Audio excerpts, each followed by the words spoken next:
Let's see. How you feeling? Feeling great. How are you, silly? I'm good. We gotta talk it to the mics. You want me to slide it over, or are you good? I think that's good. Think you good? So that camera is focused on you.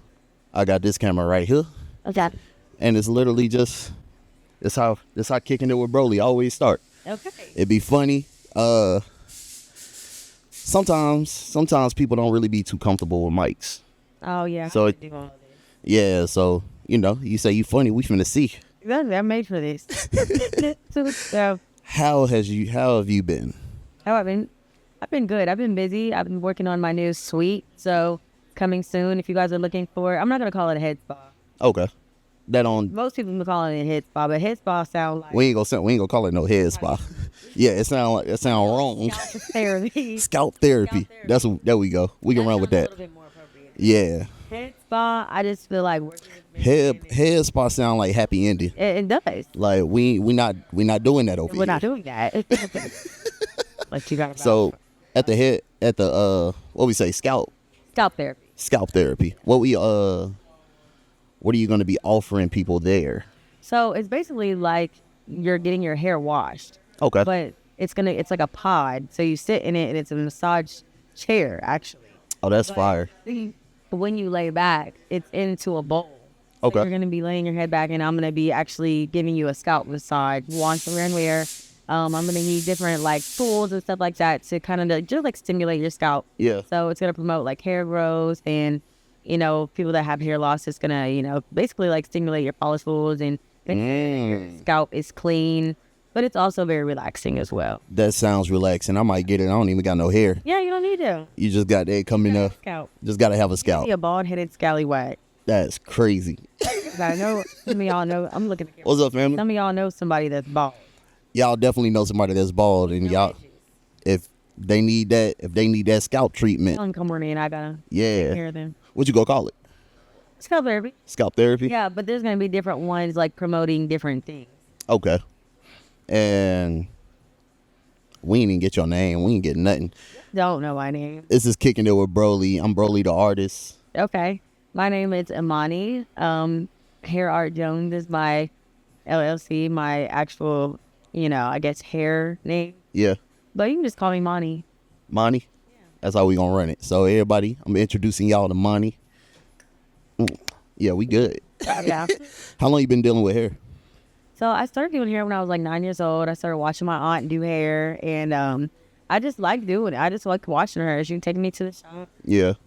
And I don't know, I just kind of like grew up into it. Like my mom has like really like silky curly kind of hair.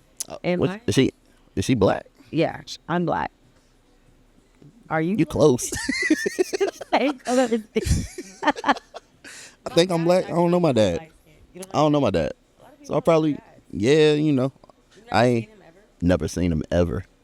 You look Yeah, I do. I like my grandma too. Wow. So apparently the female genes in my family just strong. Yeah. But I've never seen my dad, never knew You him. would want to know? But he look good. All I know is that he's a twin. Really? Yeah, so that's the scenario behind You it. just kind of like run away. Basically, most men when they get put in a situation where they don't feel like they're up to the standard, they have a tendency, they just run. Yeah. So when it came to the situation with me, it was just like, it's a lot to deal with. I know my family a lot. Like we full of it. So Y'all might be, because I ain't never seen you with no golds in your mouth. You got golds today. huh? You might be a hood nigga. I ain't no hood nigga. I grew up in the hood, but that's all that is. It's, people in the hood, we got personalities. Yeah. So Character. all of that. So Activity. when you push that in the wrong lane, problems come. When you push it in the right lane, we gonna get some bread. Yeah. So I guess when I was born, it was just a situation that he wasn't able to handle. Okay. Especially, I'm the biggest one in my family for some fucking reason. Really? Yeah. So He big. I don't know. Nah. Don't know. I'm gonna ask my mama. Right. I know. We gonna figure it out. Okay. But I'm invested now. When you find out, what your daddy look like. that's a bet. If I find the picture, I'm gonna bring it back up here.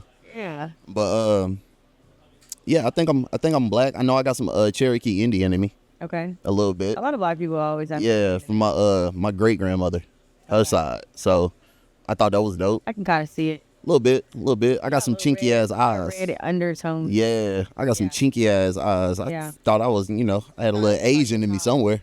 I don't smoke. Like, I don't smoke. I don't drink. wow. I never have. So, Never drunk? oh no, Have you been that would be a lie. That would be a lie. I got drunk one time. It was at KOD, Black China. Yep, King of Diamonds. Black China, Wiz Khalifa and 50 Cent were in the building all at one time, throwing money from the balcony. And you were like, I gotta get drunk. I said I need some Hennessy. That was the only thing I could think.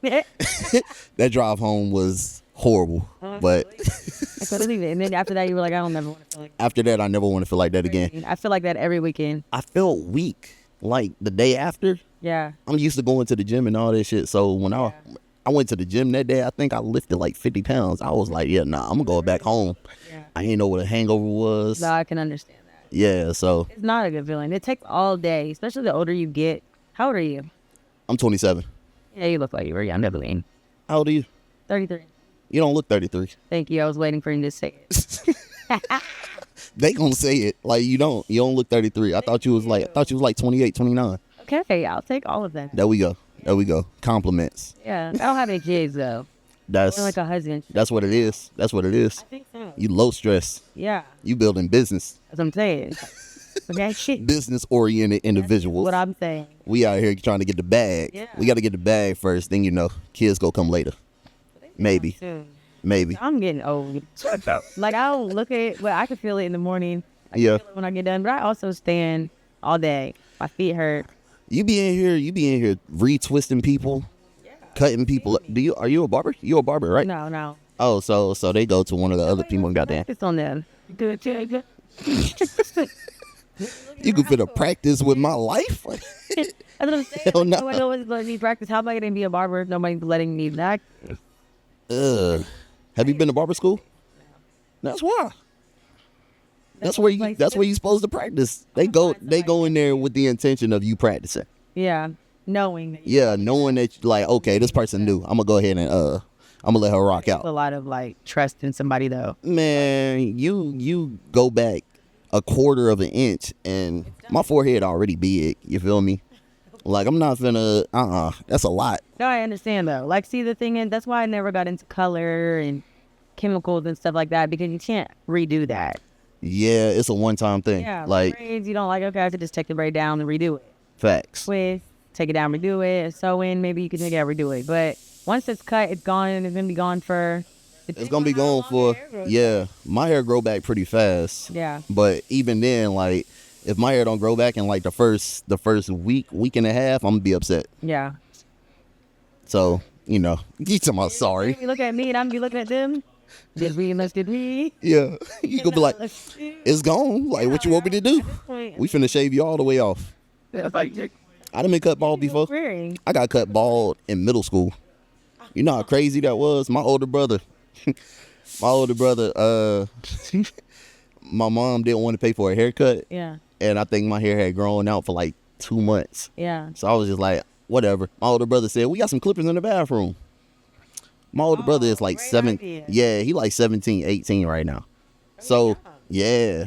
So when he hit me with this shit, I'm like, I don't know no better. I'm like 12. Yeah. I'm like 11, 12 years old, some shit like that. So we go in the bathroom and he lining me up. He keep he do that barber back up. They got Yeah. They got to see. Yeah. I got And he kept coming close. He kept coming back, nipping at me again. I looked in that mirror. I had an oval on my forehead. So, He was looking like a thumb. man, He looked what? like a big toe. And I was skinny. Oh. It was not good. So I was like, bro, just cut it all off. Yeah, it is I bald. wore a hood that day. Teacher tried to tell me to take it off. I ran out the class. Oh, God. I wasn't finna play with y'all. It was the worst. Bro, kids is ruthless. They've been, yeah. That's I was in the same middle school for 2.5 years. Okay. And my third year, we ended up moving, and I went from Ranson to MLK. Okay. And right when that move happened, he cut me. Oh, going to a new school. Going to a new school. So you came in as. So I came in as the bald head kid. I look like a cancer patient. No disrespect. Like, They were calling that's people to Bill. man, what light skinned Bill? I wasn't getting nothing. I don't know how that shit was working. I was just a new kid. Everybody was trying to figure out why I had the hood on. And why you had that. So how did you just able to turn your life around at this school? At that school, actually, yeah. Once my hair grew in and people realized, I kind of had a little bit of waves, I was cool. I wasn't tripping no more. Okay. I started playing. That's a good thing. I did not ROTC, but the field day and all that stuff. I used to participate in all that shit. Okay. I like fitness, so whenever we were going around and figuring out all that stuff, I was like, yeah, let me go ahead and goddamn, I'm gonna play basketball, I'm gonna play football, I'm gonna find a way to get around y'all. Yeah. So I started playing football, and we had throw them up, toss them up. Okay. Throw the football up, whoever get the ball, you tackle. Okay. Couldn't nobody catch me. I was gone. So now I'm getting invited over to the tables and all that shit, and from there it was just, I was cool. Started from the bottom, now we here. Yeah, we here. How's are you from Charlotte? No, I am from Ohio. Ohio. Yeah, but I went to school in Alabama. Ah, okay. Yeah. How was school out there? I loved it. Well, and then it was like, it's funny because I went to a HBCU. Mm-hmm. I graduated from South Alabama, but I went all 3 years to Tuskegee. And I thought you meant Tuckasegee. I was finna be like, that's Charlotte. no, That ain't. I did. When I saw that on that, I was like, that is so crazy because I read it like Tuskegee, but I'm like, that is not. That's not what that says. Yeah. We don't go off Tuck. No. Yeah, nah, we don't. I used to live over there too. I done lived all over Charlotte. Yeah. Yeah. I've been on the east side now, and yeah, I'm like, yeah. That's fire. South side, up, down, down. But yeah, I loved Alabama, and that's the reason why I think I'm in Charlotte now. Yeah. Cause like going from Ohio to HBCU, it was like a culture shock for me. But as a black person, it was a culture shock for me. It was kind of necessary. Like, you kind of going from an HBCU to coming out to Charlotte, right? The culture is different. Yeah, but I'm just saying, coming from Ohio to a HBCU, Oh yeah. it's even different. Like there was times I was like the only black girl in class, like girl in the suburbs. So it's like when I came there, I was just like, oh my god, and I didn't know what like these perm sets rods were, and I didn't. There was some things I was just like, the accent I couldn't understand. I remember when I first moved to Alabama, I was like, can you say that again? Yeah. Say that again, because there was the country slang. The country, that little country twang that we got. Yeah, but it's like once you get into it, and now it's just like I need more of it. So I moved back home after college, but I was just like, I really just miss the culture. I miss black people. I miss the South. It's just different than the Midwest. I love the Midwest too, don't get me wrong, but it is just something about the South. I was just like, I need to get back soon. We some interesting people. Yeah. We very open. Yeah. Like, ain't no point in trying to hide anything. If I don't like you, I don't like you. Mm-hmm. But that allows us to embellish in other people as well. Mm-hmm. So whenever we do get around other stuff that's interesting, I'm like, oh yeah, nah, that's dope. What is that? Like, what does that mean? Yeah. We're very willing to learn. Well, and Charlotte's really good at that. Like when I moved here, everybody like was very, very helpful and like was spreading the word about my hair business and, wanted to shout me out or wanted to tell somebody else to come. So it's like, to me, I felt like it was just very, very like loving city. Yeah. How long did you live in Charlotte? Yeah. Born and raised. Oh, okay. Yeah, I grew up on the boulevard. I was born on West Boulevard. I ended up moving over to the east side for like middle and high school. Okay. But then, since I became an adult, I just been jumping around. Yeah. I be everywhere. I love Charlotte. I do too. And that's another thing. Like people that are from here say that they still love their city. Yeah. Like a lot of people, you can go to a lot of different places and people will be like, oh, I can't wait to move. I need to get out of this city. But people here have consistently been like, I'm from here and I still like really like my city. I ain't gonna lie. I don't like some of the newcomers. Yeah. I like some of the new people. Like if you don't care over like the last 10 years, I did. That was me. You cool though. That's what they say in front of your face. I mean, we just now having a conversation. Yeah. You feel me? No, but I understand. Even in these last 3 years that I've been here, the traffic has picked up tremendously. Traffic is gone. Nobody's really from here. A lot of people. A lot of transplants. From up north. Yeah. And then they be, we be kind of contradicting with our swag because we'll see something that we like and then we start wearing it and people be like, bro, where you from? I'm from here. No, you're not. People be thinking I'm from New York all the time. But I don't know. I know how to articulate myself. So when I speak, people don't think I'm from here. But if I get excited, that little country shit go come out. Gonna come out. Yeah. Somebody gonna hear it. Yeah, I like mud and all that shit, bro. I just one of my homies, they starting a horse business right now. A horse business. Yeah, but one of my OGs, he already got one. Like I be over there riding horses whenever. But I was gonna go over there today if this podcast wasn't gonna happen. I like that. I mean, like stuff like that is different. Like you don't just be on a horse every day. Yeah, nah, it's horses. People be slipping on them. I've been on a horse before a couple of times. I like that. I've been to like a little barn shed type thing. Yeah. That's dope. Something like that. We gotta go back out there. Some people say white people stuff though. Huh? Some people would say that's white people stuff. People say anything outside is white people stuff. Yeah. Y'all go hiking is white people stuff. Like Yeah, it's white people stuff. it don't make sense. It don't make sense. Why you go attach that to a race? Because people are ignorant. People are The ignorant. culture. But then that's why in Nope with Jordan Peele, he was basically saying like, yo, the first motion picture ever captured was a black man on a horse. Really? Yeah, so the characters that he wrote in Nope, those characters were the first black man in a motion picture. Those were his like great grandkids or something like that. Oh, wow. So, or I might have missed the great. I think that was one of the jokes in the movie. He was like great grandfather. He was like, you missed the great. Oh, okay. Yeah, it was something. But I like Key and Peele. huh? Excuse me. I said I like Key and Peele. Yeah, Key and Peele is dope. They are hilarious. I just got put on like in the last year of their whole show Yeah. because I never really watched TV. Okay. So I up don't until really either. like the last year, I didn't know about no shows for real. What do you do then? What do you watch? I film a lot. So whenever I'm not filming, I'm trying to create something. That's my pastime. That's how I get past everything. So whenever I usually watch like a lot of YouTube. I watch a lot of YouTube. Yeah. So I got a couple, it's a couple vloggers. It's a couple. Yeah. I like information. Yeah. So being able to just pick and choose what I want to learn about in any given moment, I prefer that over being entertained. I can understand that. How long did it take you to start your hair business?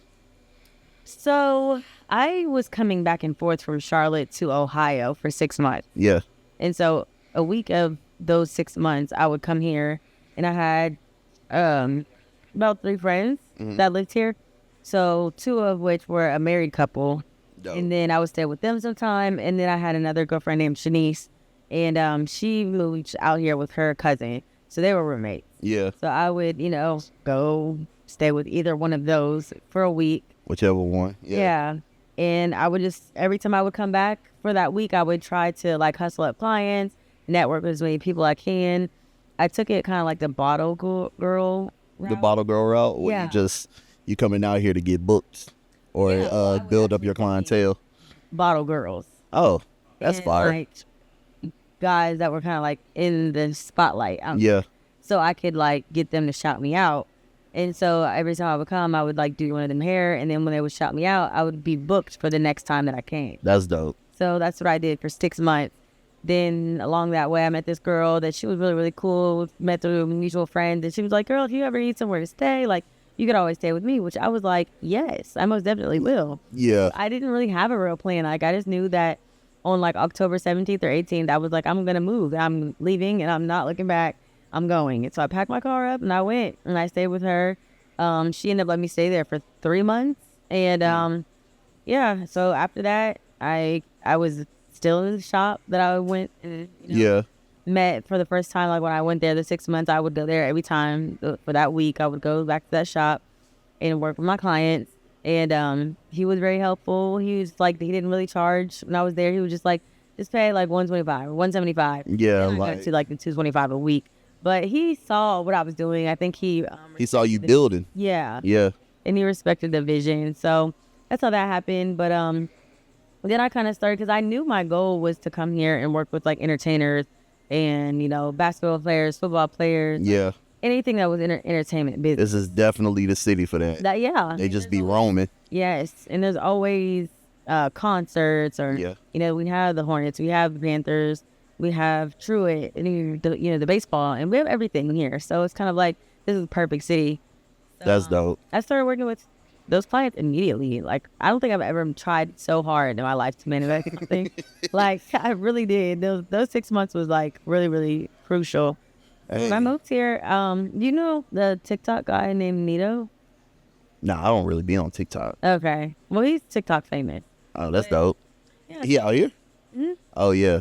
So he was working in that shop that I was working in. Mhm. And so he had some like NFL clients and stuff, but he started getting so booked and popular on, his with TikTok that he just kind of like started passing me his like celebrity clients. Oh, that's fine. Yeah. So the first one was Frankie Luvu, and he's still playing now. But he passed him to me, and then I took care of him. And from there, I've been actually Frankie's hairstylist up until, which I don't know how he is now because he moved. He moved to Washington Commanders. But Okay. he flew me out all season. I did his hair, and then I think now the season's over, he's gonna have time to like find new stylists and like things like that. But it was my first one, and after that was just kind of like a rapport, and then I got to work with Chris Brown's background dancers that first like couple months of me being here. Yeah. And that was just through Instagram. She just wrote me and was like, hey, we're gonna be there on this day on tour bus. Do you think you have time? And That's crazy. and I went. I did all her hair. I met Lil Baby's background dancers. They were cool. And that was what 2 years ago. But Charlotte has just been everything that I needed it to be and what I wanted it to be. I always talk about how people who aren't from Charlotte can come to Charlotte and see the opportunities. Yeah, Like if we raised with it, so everything just looks normalized to us. I agree. I think it's like every city though, because like I don't know. I just think it's like the optimism that you have when you go somewhere new. Yeah. The energy that you bring to it is very important. Yeah. Yes. So like being able to stay in the city and kind of still curate that energy for me is just like, it's like gold standard. Yeah. And it's not a lot of people that can do it. Yeah. So Yeah. that's kind of what I'm. Very true. Because people are always like, "Oh, that's so good." Yeah. But like to me, it's just kind of like that was never not an option or not an idea that I didn't feel like it was, unattainable. Yeah. So I don't know. I am proud of myself though. I'm definitely came a long way, but I still kind of want to get my own shop eventually. How long are you thinking about that? How long you think that'll be? That's fire. Because it's been coming up lately, and I do have like a lot of athletes that I work with now, and they, are thinking of different ways to spend their money and make it make sense for when they do retire and things like that. And I'm just like, it would be so amazing if I could invest like Just get one or two of them to just be like, hey, bro, we can do 50,000 each and just rock out. Yeah. Investors are important, man. Yeah, and they have to give that money out. Like some of them, They gotta find some way to spend it. Yeah. I got a couple ways we can rock out. Honey, okay. Yeah. Come over here. And then, the thing is, the hardest part for me is like the paperwork part. The paperwork for any business is definitely a lot more. It's a lot more than because they don't teach us about it. They don't show us anything. The people They who don't want us to know. they don't want us to know. So now it's like when you get into a situation where you do have to do that paperwork, you're either going to miss something that's vitally important or you have to hire somebody and that's just going to take more money. Man, it's, Yeah. business. Yeah. Whole different conversation. That's a whole different podcast. I'm still there from Jeff Logan. I'm still there. That's a whole nother podcast. It is. But I appreciate you having a conversation with us. Of course. I wish you well on your journey. Thank you very much. I'm over here fighting my narcolepsy. Can you tell? I couldn't tell. You had good energy throughout the whole podcast. Thank you. Yeah. Thank you. If you was about to doze off, I wouldn't have known. I'd have just looked over and you'd have been like, Okay. Because I'm about to go take a little 5-second nap. I don't know where my client is. They have to walk in here any minute. they better walk in here soon. But Before I be knocked out on this couch. yeah, Okay. Kicking it with Broly. Another episode. Y'all enjoy y'all. Thanks for having me. No problem. Thank you for coming. Hair Art Jones. Huh? Hair Art Jones. Tell them follow my page. I got you. I'm gonna put it at the bottom. Okay. It's gonna be down there somewhere. That's your client. Yes. There we go. Here we go. Boom. Bye.